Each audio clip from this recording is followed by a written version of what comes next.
Hey guys! In today's video I will be showing you guys an amazing software. Using it you can change the start menu, taskbar, Windows 11 File Explorer and even the control panel. Let's begin. So the name of the app is Startleback, and you can download it from this website. The link will be in the description down below. Here scroll down and click on this download button here and the file should start downloading. When you first open it, it will look something like this. Here I recommend that you select Install for everyone. Now here you can see that the start menu and the taskbar has changed. In the app you can select several options like Proper 11, Kinda 10 and Remastered 7. Even the volume, clock etc. also changes. And this is how the Windows 7 one looks like. I think this one in my opinion looks the best.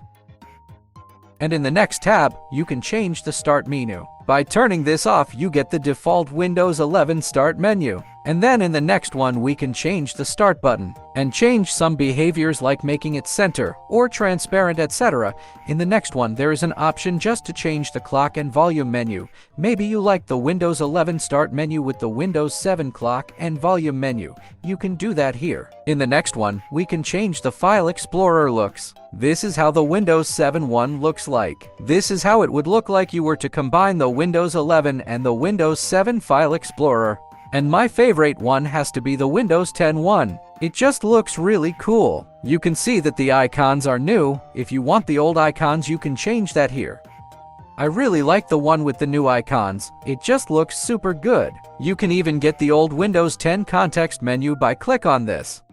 And with this, it also makes the control panel dark mode, and even brings back the old control panel menus like the system one here.